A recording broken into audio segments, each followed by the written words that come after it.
that's the tax levy and that's the tax levy.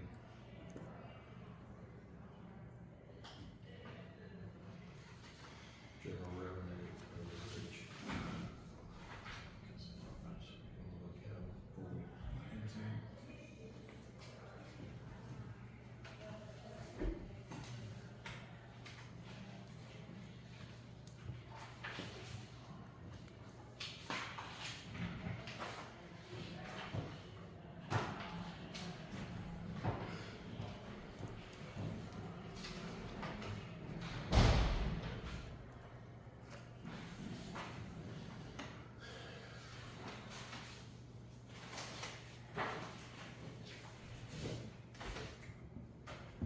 And then, what did you do on this?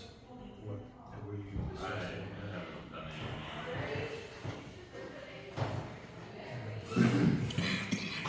Well, it's proposed.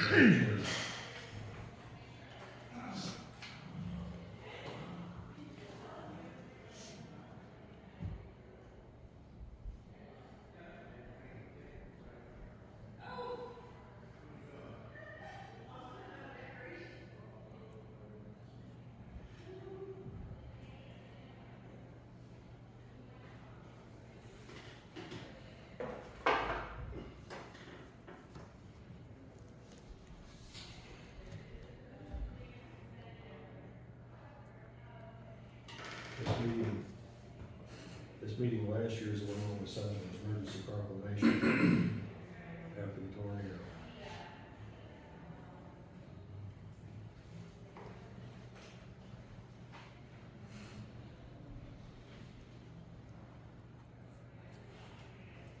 Been a short year and a long year at the same time.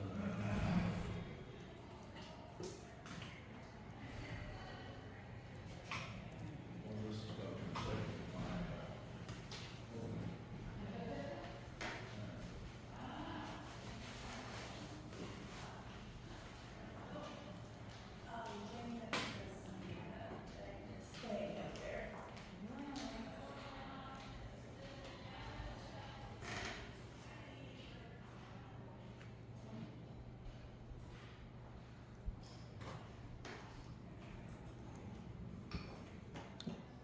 What is this year's levy? What do we call that tax meeting order? And the levies are.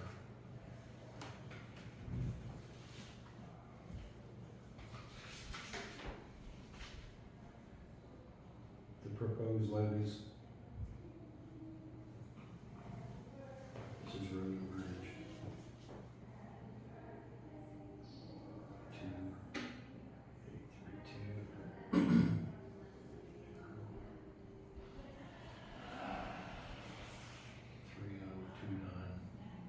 The road and bridge is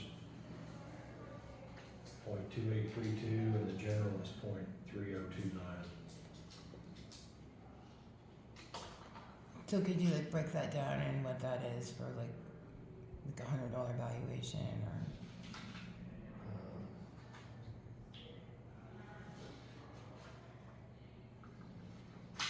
I know what it was last year.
So is it different from last year?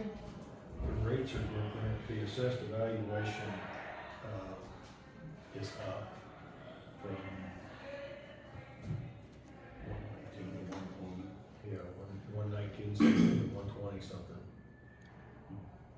And then the rates, the way that I've been told is the state, the rates are calculated by the state. And so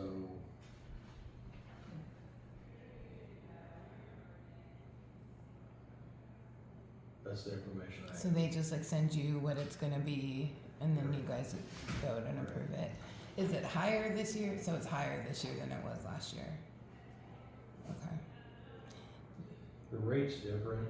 I asked for an explanation on that, and it's hard to get a straightforward explanation as to how that's calculated.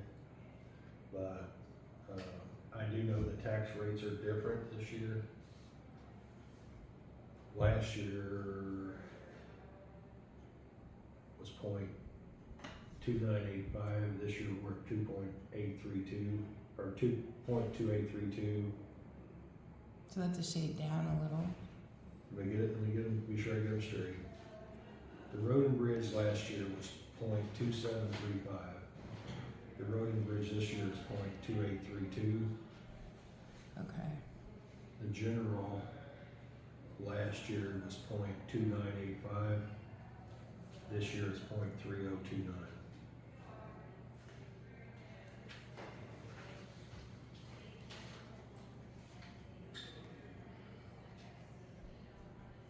I can pop over to the collector's office and we'll do some math and just kind of maybe do like what it looked like last year and what the new tax rate could look like this year. Yes, No, I was just going through looking at the numbers, make sure everything was right. I think it was a few years ago, we were doing this, there was some that were actually happened twice within the last yeah. So I was, 10 know or it's 12 been years there now. since that's happened before, so. Well, I don't have any more questions. well, if there's someone want to make a motion to approve these. I'll make a motion to approve the revenue and revenue bridge levies that were presented and proposed. The road and bridge is 0.2832, and the general is 0.3029. Yep. Is there a second? Second. All in favor, say aye. Aye. Motion carries.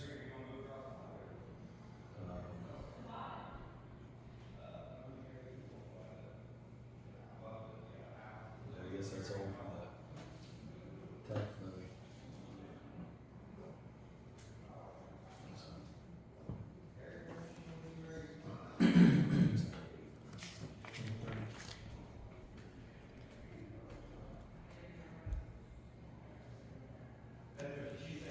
And then when you guys get done signing that, can we just like move straight into the power? I came to ask you questions about the power line project, or at least like your part of it.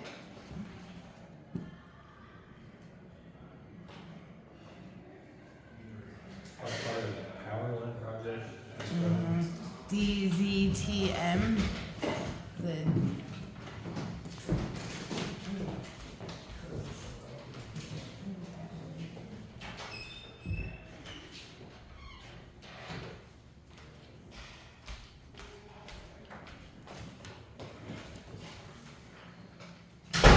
I just have like some basic stuff. I went to the meeting. I saw you there the other day.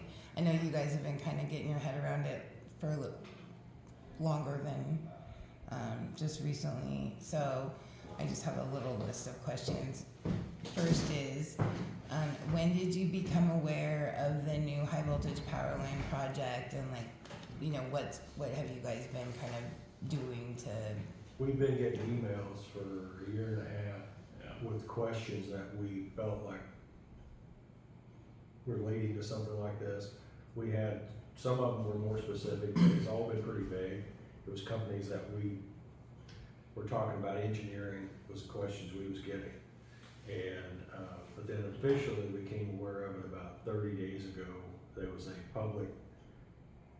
meeting for the public officials at White Oak Lodge about 30 days ago. And it was in our minutes when I went to that. But that's the first real notification that we had, that they were intending to start this process. I'm sure they told you they're not looking construction at 26 or completion at 27. I think is what they said down here at the meeting the other day. They're pretty early in it's pretty early still Right. in the phases of the project. And then, so have you guys begun the process of negotiating any kind of road use agreement yet, or is it still too early for that? There hasn't been any negotiations yet. It's way Yes. early for that. Mm-hmm. They're still going to be trying to communicate with landowners. They'll have to go back through that whole same process again, because of what they're going to do to the existing by adding more, into that easement. So I would say that's why their plans for build are so far out, is because all those negotiations will have to be finalized before they can proceed and start, so. When you guys had your public official meeting, did they make you aware of any possible like tax benefits that we're gonna see when they expand this project? Did they have any kind of like projections or? No, they never gave any projections on revenues. This is like, it's so early. They're wanting to put the poles side by side with the existing poles. They said, approximately a 60 foot is what they're shooting for on the south side of the easement. They're gonna add an additional 60 foot of easement directly on the south side of the existing power line. In Knox County, it's all gonna parallel what's there. So we shouldn't have the disruption. I mean, Adair County, part of that's, they've got a lot of work to do up there. Greenfield? Do what? Are they doing Greenfield up there? I don't. Where it's new path, or they're Yes. establishing a new path? Because, where this one's already established is Ameren's right of way. Ameren's already on this right of way. In Adair County, a lot of the Northeast Power and the Ameren right of ways are not together. So Public Service Commission is what I was told is not going to allow that without a lot of work. I think Ameren, I'm talking for Ameren and Northeast Power, but I think they're in favor of it, I think. But anyway, the good news is in Knox County, the way they told me, it'd be a 60 foot easement. On already existing right away. Yeah, adding to right away. At that's 60 already there. feet, and it's all gonna be on the south side of the existing right of way, all the way across. They're gonna try to set the poles side by side so you won't have a bunch of staggered poles. I just lost it.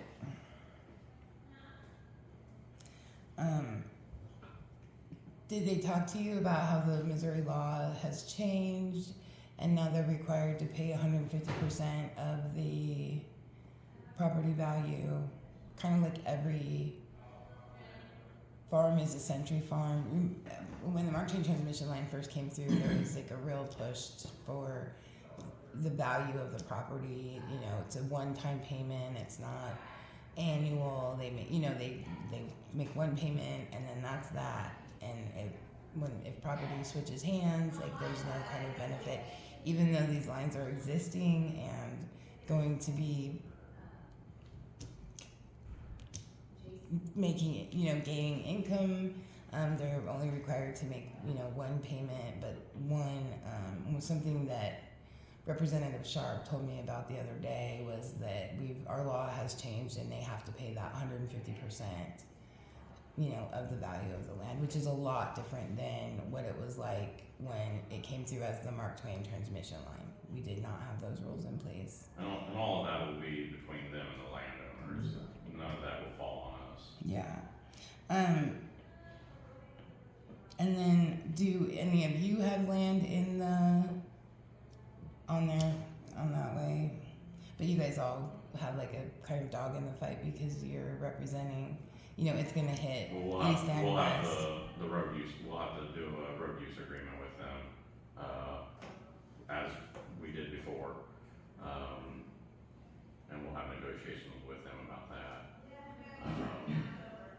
That's gonna be the biggest hurdle we'll have, is making sure that the roads are taken care of and put back to just as good as they were or better. So I feel like in the years past, we'll have a leg up on that for having multiple road use agreements already, in the county's agreement. And you can So, even pull up the Mark Twain yeah, the road use previous one. agreement, yeah, when they came So- through the first time and kind of see if there's anything that needs to be changed or anything like that. One of the things they did tell me is that this will be a completely different construction than the first power line, a lot less concrete. These poles are borderline freestanding, the way I understood it. So it'll be a lot less traffic, a lot less. The concrete trucks that was on that first project was astronomical. So they told that this will be a completely different construction process. It shouldn't. I think the way they explained it at the community meeting was that possibly roughly half. So it was taking 8 loads of concrete to fill one base. And so this time it will be roughly half of that to be for the bases. And so I'm still kind of getting my head around everything. Okay. And then, so the last one I've got, is there anything specific as commission that you guys want to communicate to like landowners? If you have any advice, I know in the past the commission has recommended people talk to an attorney before they sign any contracts. Read fine print.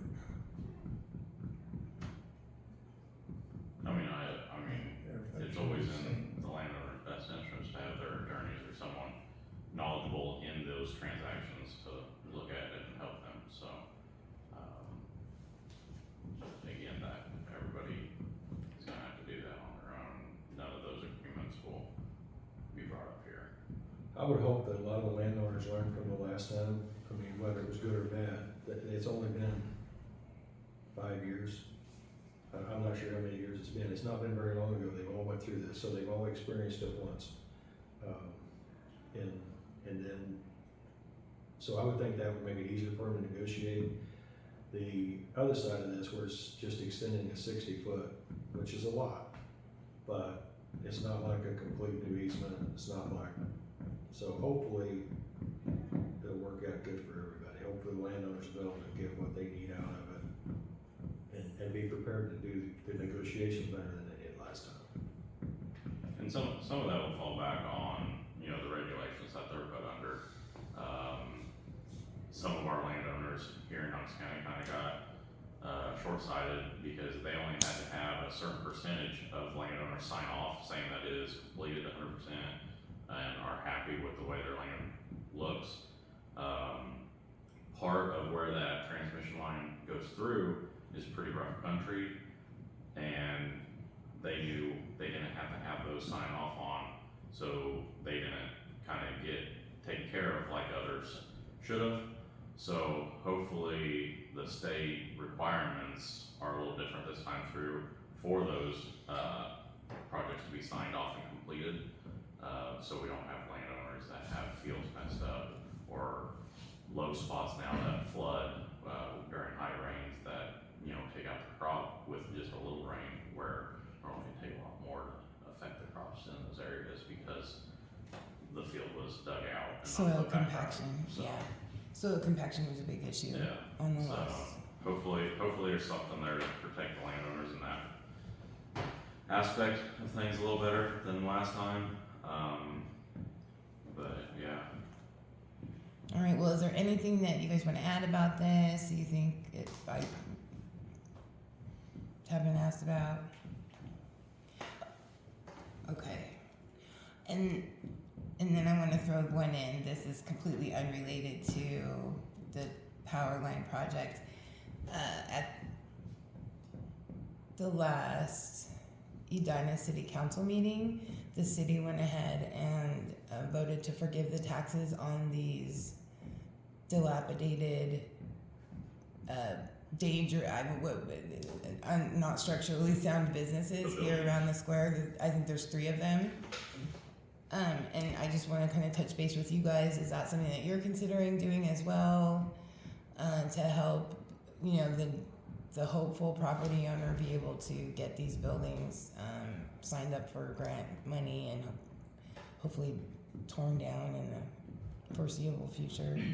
You know, I've been working on getting rid of those buildings for several years, so I'm in favor of whatever it takes to get them down. They're a hazard. They're eventually they're going to collapse. I mean, that's just the way it is. So we got to do something, and I'd always rather be proactive than reactive. But it's our understanding, as far as any negotiations on anything on the taxes, anything that all goes through the collector. As a commission, it's the way that we've been explained the laws. It's not our negotiation. It's the collector. Since it's been through It's been offered 3 times. yeah, it's been through several offerings. Oh, so it's the collector that decides if they can drop it down? Right. Okay. So the collector's the one that negotiates that, and obviously I'm in favor of getting those buildings down. The revenue that's piled up there, you're not gonna get. I mean, to wait on the money to think you're ever gonna collect that's not gonna happen. It's such a mess being in probate as well. Like it's just a mess. So before we leave this subject, do you guys want to say anything about what a benefit Randy Carlson has been to our community by kind of, you know, he's kind of taken on a lot of, you know, some projects of some historic buildings. You know, he's clearly not benefiting financially. If anything, it's coming at a great cost to him.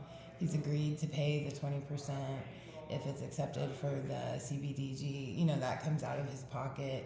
Do you guys want to just comment on, you know, just what a benefit he has been for, you know, stuff? Because I don't know that we would have anyone, I don't know that we'd be doing anything with it if he hadn't. He's been kind of the driving force as far as keeping the ball rolling on this.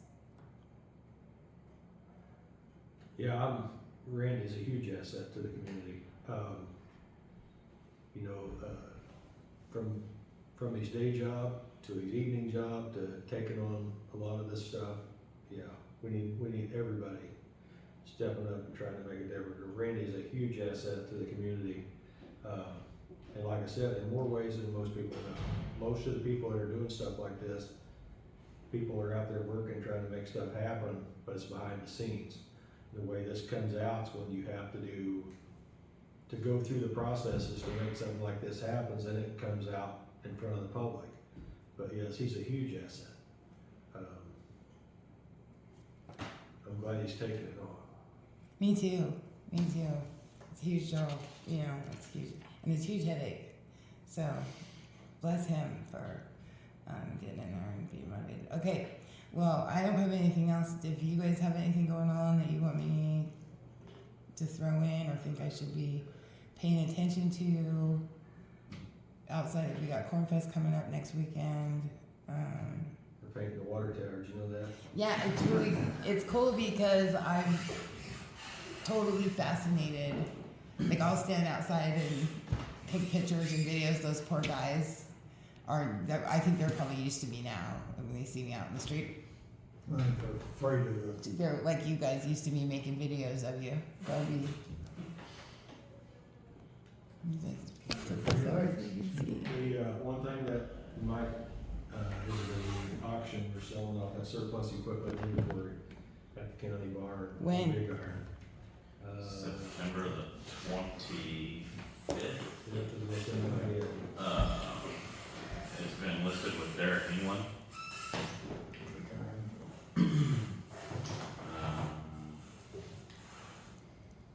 Yeah, September 25th.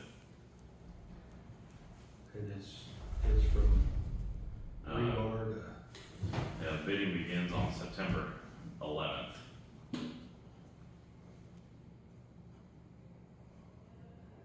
So it starts on the 11th. It's a digital auction, so people can go online and bid from the 11th all the way up till the 25th, and then it'll close at a certain time, and you'll know if you Yeah. got your bid. Okay.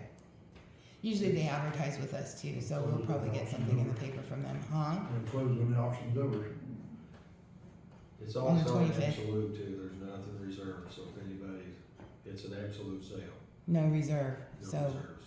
So it's stuff that was surplus, it's on the construction part of their auction site, so it's equipment, big equipment. Yeah, I mean, some of the bigger stuff that we have in there is a track loader. We have a single axle dump truck. It has the snow blade attachment selling separately as well. We do have a drum mulcher that can be put on a skid steer or a track hoe to help mulch around your fields or whatever the Ditches or- farmers might have. There's a few different things on there. There's a lowboy trailer, different things like that. And then there's a bunch of rebar, H pile, steel beams, and then we do have one big railroad tank car. It's about a 6-foot culvert, 30-foot long. That'd be good for field crossing or something, if someone would have the use for that. So that would Or be like one other- thing that they could probably pick up at a pretty decent price. Or like maybe like some of the smaller towns might be Yeah. interested in like that snowplow Yeah. attachment type. Okay. All right, well, I'll get out of here. Thank you, gentlemen.